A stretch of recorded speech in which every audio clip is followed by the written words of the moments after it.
Supreme court ہے وہ بالکل اس کی کارروائی میں مداخلت نہیں کر سکتی، لیکن جب آئین کی خلاف ورزی ہو تو سپریم کورٹ کو اختیار حاصل ہے کہ وہ جو ہے نا بالکل مداخلت کر سکتی ہے۔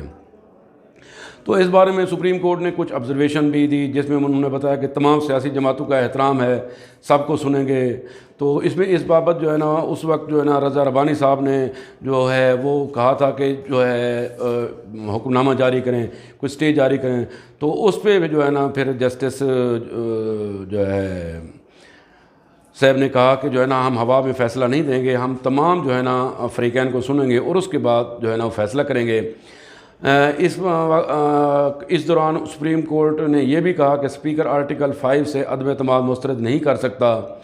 پھر ڈپٹی اسپیکر رول 28 کے تحت رولنگ دے سکتا ہے یا نہیں، یا صرف یہ اسپیکر کا اختیار ہے، اور اختیارات مختلف ہیں تو سپریم کورٹ کے دائرہ اختیار پر سوال اٹھے گا۔ عدالت نے یہ بھی کہا، میرے خیال میں ڈپٹی اسپیکر رولنگ نہیں دے سکتا، جسٹس منیب اختر نے یہ کہا۔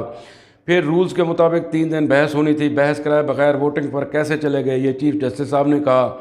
پھر جو ہے نا اس دوران جو پیپلز پارٹی کے جو ہے وکیل ہیں انہوں نے جو سابقہ روایات کی جو ہے نا وہ کی کہ جب بھی اسمبلی ٹوٹی تو جو سپریم کورٹ کا فل کورٹ جو ہے نا وہ بینچ بنا تو اس کی سماعت کی، تو انہوں نے جب حوالہ دیا تو جسٹس صاحب چیف جسٹس صاحب نے تھوڑا سا وہ ناراضگی کا اظہار کیا۔ انہوں نے کہا کہ آپ کو 5 ججز پر اعتراض ہے تو بتائیں، ہم چلے جاتے ہیں۔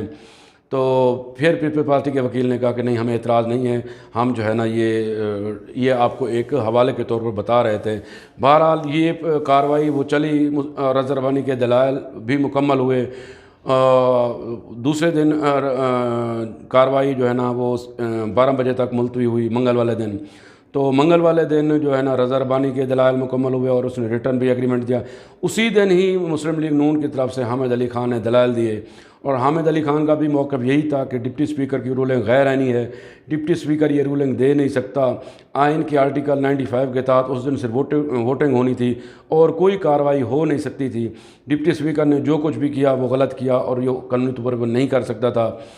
تو حامد علی خان نے جو اس موقع پر سپریم کورٹ کو جو ہے اسد مجید کو بھی بلانے کی استدعا کی، اور اس کے علاوہ انہوں نے سیکورٹی ایجنسیز کو بھی، یعنی ISI کو بھی اس خط مبینہ خط کے بارے میں جو ہے نا پوچھنے کے لیے کہا کہ آپ جو ہے نا ISI کے چیف کو بلا کر جو ہے نا وہ پوچھ سکتے ہیں کہ جو ہے یہ خط جعلی ہے یا جو ہے نا اس میں صداقت ہے یا ان کے بارے میں کیا رائے ہے۔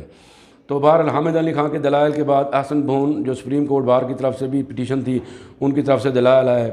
تو جب بابر یہ اپوزیشن کے تمام وکلاء کے دلائل ختم ہو گئے تو پھر سپریم کورٹ نے جو ہے نا حکومتی جو ہے وکیل ہیں، جس میں بابر امان ہو گیا، نعیم بخاری ہو گیا، علی ظفر ہو گیا، ان کو بلایا اور ان کہا کہ وہ آپ دلائل دیں۔ تو بابر علی عوان نے جو ہے نا مہلت طلب کی، جو حکومتی وکلاء ہیں انہوں نے مہلت طلب کی۔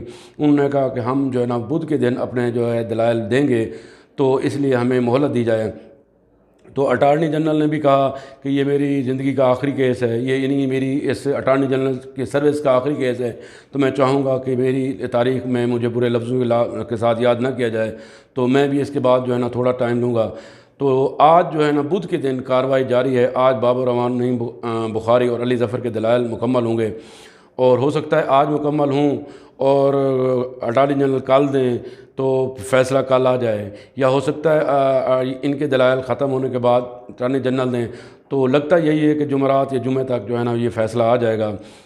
اور میری اپنی جو ہے نا ریکویسٹ یہ ہے کہ جتنا جلدی یہ فیصلہ آئے گا اتنا جلدی ہمارے ملک اور قوم کے لیے بہتر ہے۔ ایک غیر یقینی صورتحال ہے، ہمارے ملک میں یہ نہیں پتہ کہ اس وقت حکومت کس کی ہے، یا اس میں آئین جو ہے نا آئینی حکمرانی ہے یا غیر آئینی حکمرانی ہے۔ تو تمام قوم کی نظریں سپریم کورٹ کی طرف ہے۔ سپریم کورٹ اس کا جتنی جلدی جو ہے نا وہ فیصلہ کر دے گی اتنی جلدی اچھا ہوگا۔ ہمیں بھی احساس ہے کہ سپریم کورٹ کو بھی اس کی جو ہے نا اس کا احساس ہے، اس لیے تو انہوں نے آج خود نوٹس لیا ہے۔ تو اب دیکھیں کہ جو ہے نا فیصلہ کیا آتا ہے، جو بھی فیصلہ آئے گا انشاءاللہ وہ بھی ہم اپنے دوستوں کو، اپنے قارئین کو، ویورز کو بتائیں گے۔ تو اس دعا کے ساتھ بہرحال جو بھی ہو ہمارے ملک کے لیے اچھا ہو، ہمارے ملک پاکستان کے لیے اچھا ہو، اور ہمیشہ خوشیاں بانٹیں، کیونکہ خوشیاں بانٹنے سے بڑھتی ہیں، اور زندگی دیتی نہیں لٹاتی، اور وہی کچھ لٹاتے جو ہم دیتے ہیں، لہذا اچھا دے تاکہ اچھا لٹائے۔ والسلام۔